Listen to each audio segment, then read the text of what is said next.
peut commencer.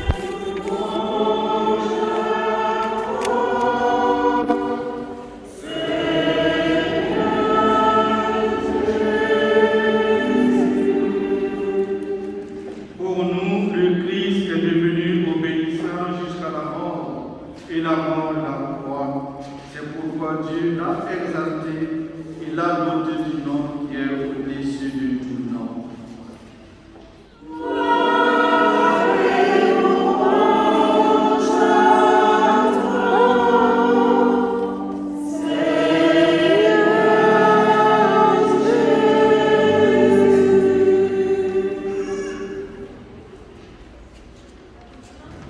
La fête de la Pâque et des pains sans levain allait avoir lieu 2 jours après.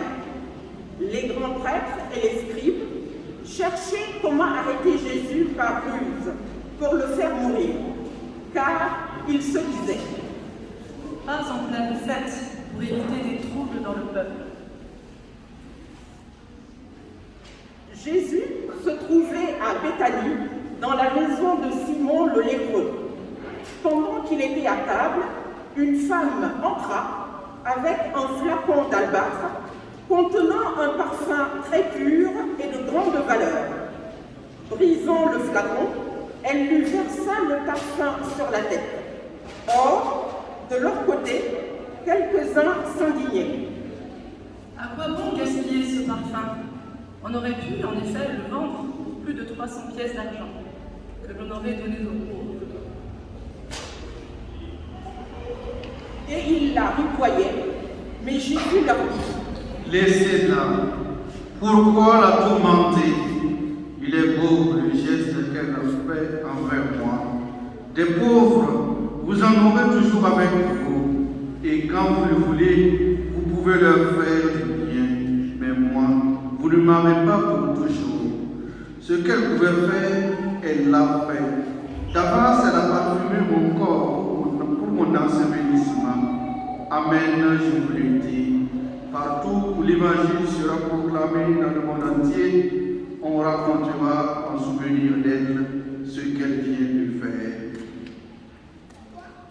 Judas Iscariote, l'un des 12, alla trouver les grands prêtres pour leur livrer Jésus. À cette nouvelle, ils se réjouirent et promirent de lui donner de l'argent. Et Judas cherchait comment le livrer au moment favorable. Le premier jour de la fête des pains sans levain, où l'on immolait l'agneau pascal, les disciples de Jésus lui disent: Où veux-tu que nous allions faire les préparatifs pour que tu manges la Pâque? Il envoie 2 de ses disciples en leur disant: Allez à la ville. Un homme portant une cruche d'eau viendra à votre rencontre. Suivez-le. Et là où il entrera, dites au propriétaire: le maître te fait dire: où est la salle où je pourrai manger la Pâque avec mes disciples? Il vous indiquera à l'étage une grande pièce aménagée et prête pour un repas. Faites-y pour nous les préparatifs. Les disciples partirent, allèrent à la ville. Ils trouvèrent tout comme Jésus leur avait dit, et ils préparèrent la Pâque. Le soir venu, Jésus arrive avec les 12. Pendant qu'ils étaient à table et mangeaient, Jésus déclara: Amen, je vous le dis, l'un de vous qui mange avec moi va me livrer.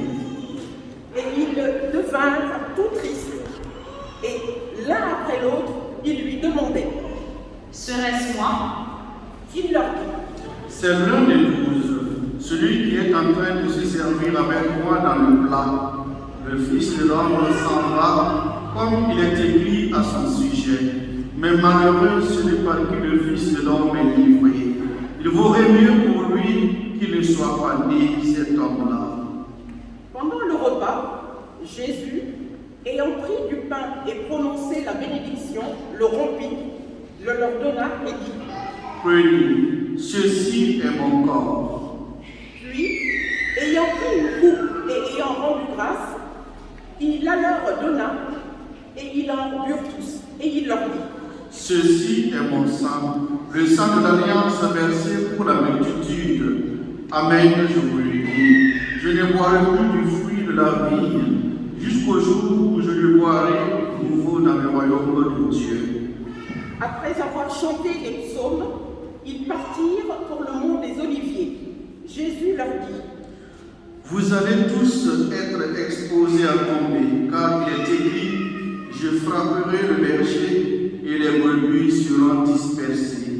Mais une fois ressuscité, je vous précéderai en Galilée. Pierre lui dit alors: Même si tous viennent à tomber, moi, je ne tomberai pas. Jésus lui répondit: Amen, je te le dis. Toi aujourd'hui, cette nuit même, avant que le coq chante 2 fois, tu m'auras renié 3 fois. Mais lui reprenait de plus belle: Même si je dois mourir avec toi, je ne te renierai pas. Et tous en disaient autant. Ils parviennent à un domaine appelé Gethsémani. Jésus dit à ses disciples: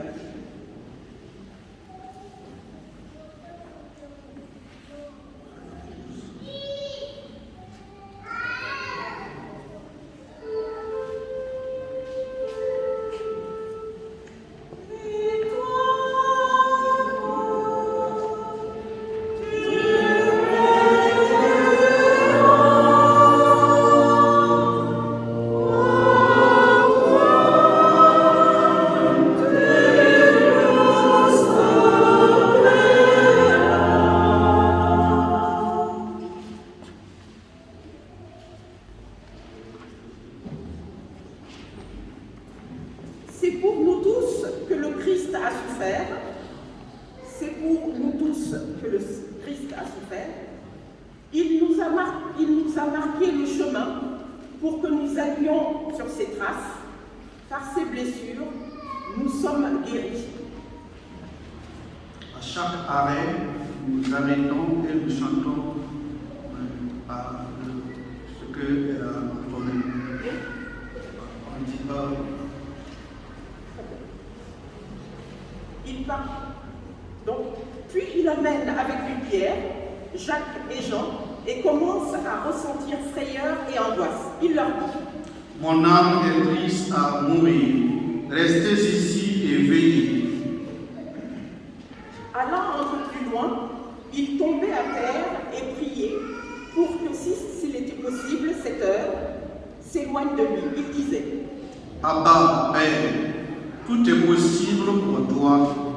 Éloigne de moi cette coupe. Cependant, non pas ce que moi je veux, mais ce que toi tu veux. Puis il revint et trouve les disciples endormis. Il dit à Pierre: Simon, tu dors. Tu n'as pas eu la force de veiller seulement 1 heure. Veillez et priez pour ne pas entrer en tentation. L'esprit est ardent, mais la chair est faible. De nouveau, il s'éloigna et pria, en répétant les mêmes paroles. Et de nouveau, il vint près des disciples qu'il trouva endormis, car leurs yeux étaient abasourdis de sommeil. Et eux ne savaient pas quoi lui répondre. Une 3e fois, il revient et leur dit: Désormais, vous pouvez dormir et vous reposer. C'est fait. L'heure est venue. Voici que le Fils de l'homme est livré aux mains des pécheurs. Levez-vous, allons. Voici, il est proche, celui qui me livre. Jésus parlait encore quand Judas, l'un des 12, arriva et avec lui une foule armée d'épées et de bâtons, envoyés par les grands prêtres, les scribes et les anciens. Or, celui qui le livrait leur avait donné un signal convenu. Celui que j'embrasserai, c'est lui. Arrêtez-le et emmenez-le sous bonne garde. À peine arrivé, Judas, s'approchant de Jésus, lui dit: Rabbi! Et il l'embrassa. Les autres mirent la main sur lui et l'arrêtèrent. Or, un de ceux qui étaient là tira son épée, frappa le serviteur du grand prêtre et lui trancha l'oreille. Alors, Jésus leur déclara: Suis-je donc un bandit pour que vous soyez venus vous saisir de moi avec des épées et des bâtons? Chaque jour, j'étais auprès de vous dans le temple en train d'enseigner et vous ne m'avez pas arrêté. Mais c'est pour que les Écritures s'accomplissent. Les disciples l'abandonnèrent et s'enfuirent tous.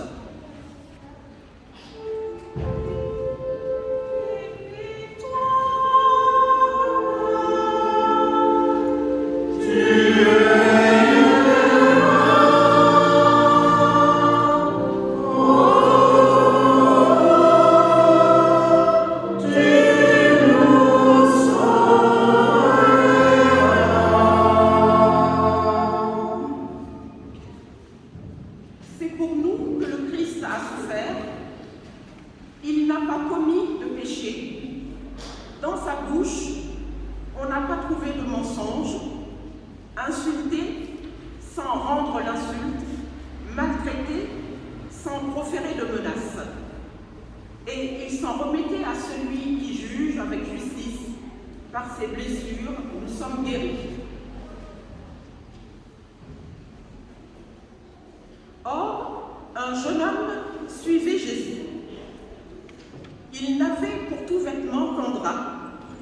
On essaya de l'arrêter. Mais lui, lâchant le drap, s'enfuit tout nu. Ils amenèrent Jésus chez le grand prêtre. Ils se rassemblèrent tous, les grands prêtres, les anciens et les scribes. Pierre avait suivi Jésus à distance jusqu'à l'intérieur du palais du grand prêtre, et là, assis avec les gardes, il se chauffait près du feu.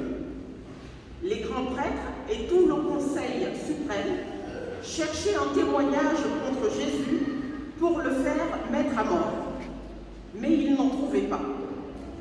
De fait, beaucoup portaient de faux témoignages contre Jésus, et ces témoignages ne concordaient pas. Quelques-uns se levèrent pour porter contre lui ce faux témoignage.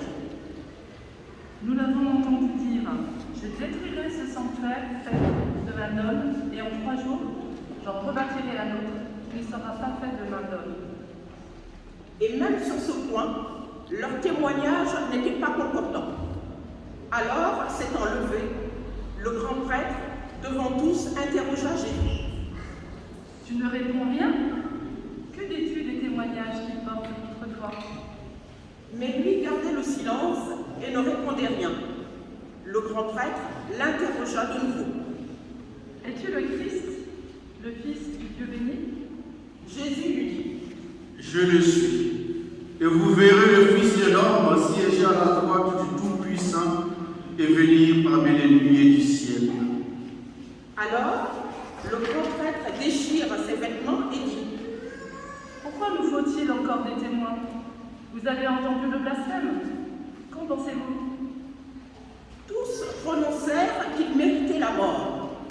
Quelques-uns se mirent à cracher sur lui, couvrirent son visage d'un voile et le giflèrent en disant: Fais le prophète. Et les gardes lui donnèrent des coups. Comme Pierre était en bas, dans la cour, arrive un des jeunes servantes du grand prêtre. Elle voit Pierre qui se chauffe, le dévisage et lui dit: Toi aussi, tu étais avec Jésus de Nazareth. Pierre le nia. Je ne sais pas. Je ne comprends pas de quoi tu parles. Puis il sortit dans le vestibule au dehors. Alors un coq chanta. La servante, ayant vu Pierre, se mit de nouveau à dire à ceux qui se trouvaient là: Celui-ci est l'un d'entre eux. De nouveau Pierre le niait. Peu après, ceux qui se trouvaient là lui disaient à leur tour: Sûrement tu es l'un d'entre eux.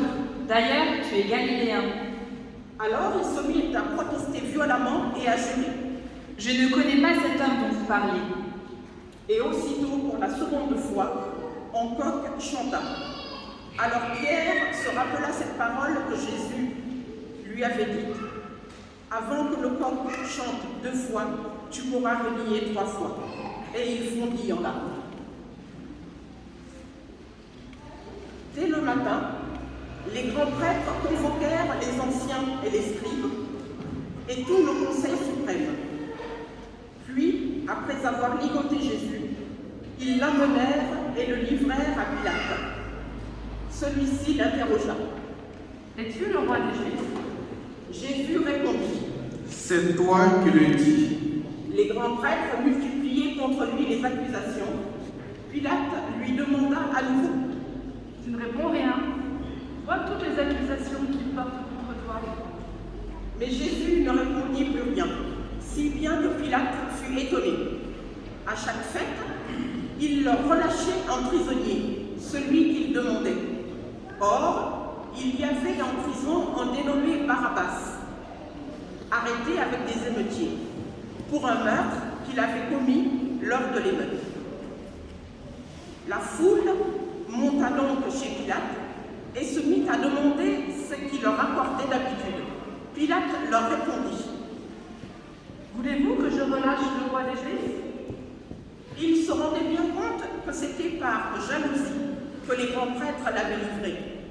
Ces derniers soulevèrent la foule pour qu'ils leur relâchent plutôt Barabbas. Et comme Pierre reprenait, « Que voulez-vous donc que je fasse de celui que vous appelez le roi des Juifs » De nouveau, ils crièrent. « Crucifie-le » Pilate leur disait. « Qu'a-t-il donc fait de mal ?» Mais ils crièrent encore plus fort. « Crucifie-le » Pilate, voulant contenter la foule, relâcha Barabbas. Et après avoir fait flageoler Jésus, il leur livra pour qu'il soit crucifié.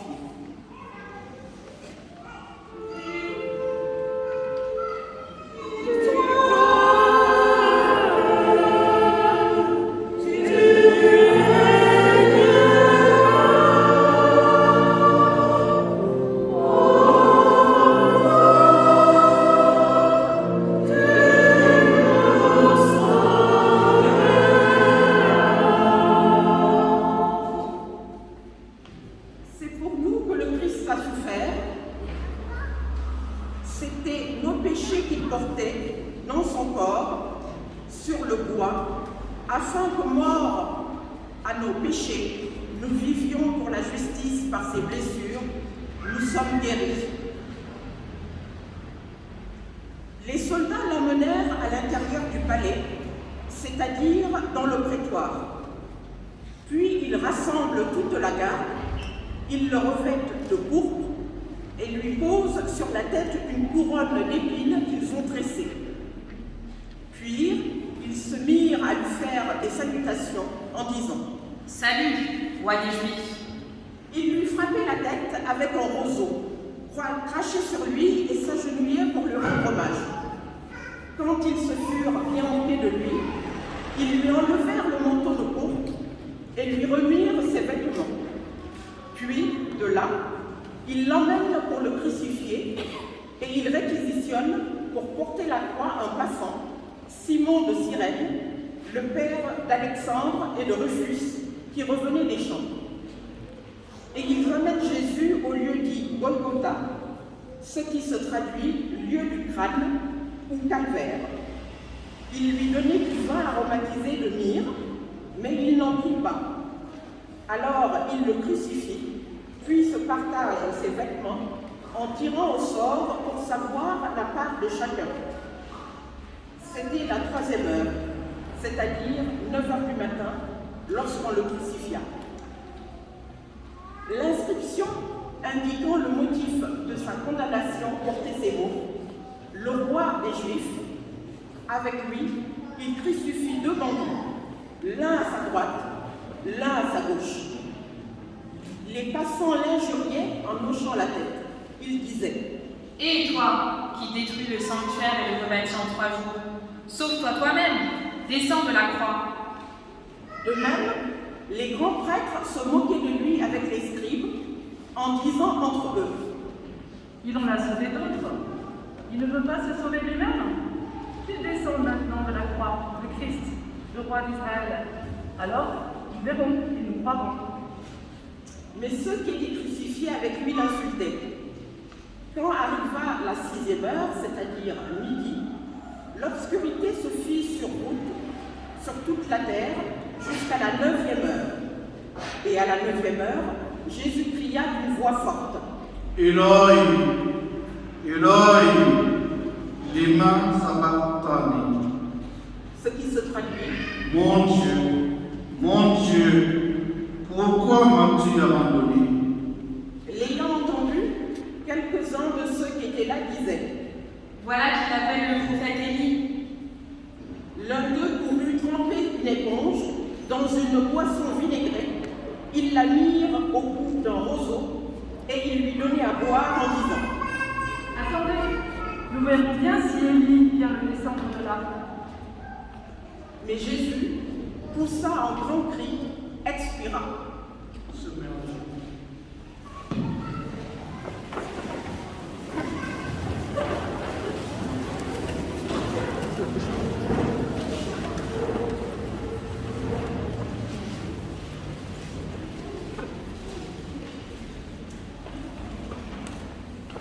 Le rideau du sanctuaire se déchira en deux. Depuis le haut jusqu'en bas, le centurion qui était là en face de Jésus, voyant comment il avait expiré, déclara: Vraiment, cet homme était le Fils de Dieu. Et il y avait des femmes qui observaient de loin, et parmi elles Marie-Madeleine, Marie, mère de Jacques le Petit et de José, et Salomé qui suivait Jésus et le servait quand il était en Galilée, et encore beaucoup d'autres qui étaient montés avec lui à Jérusalem. Déjà, il se faisait tard.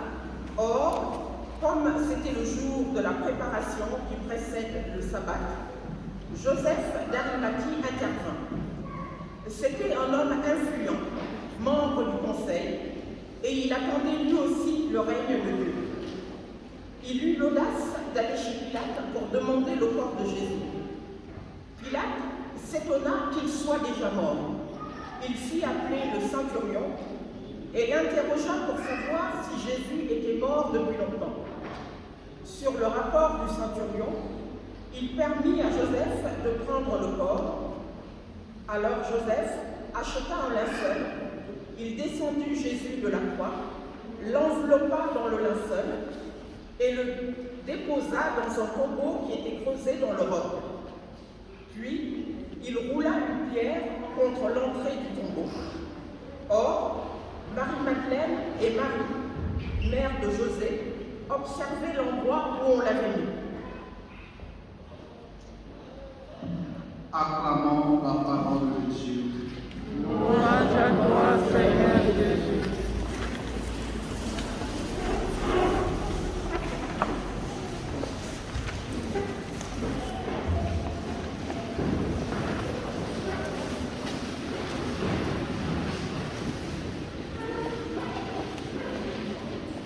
Merci Lola. Non,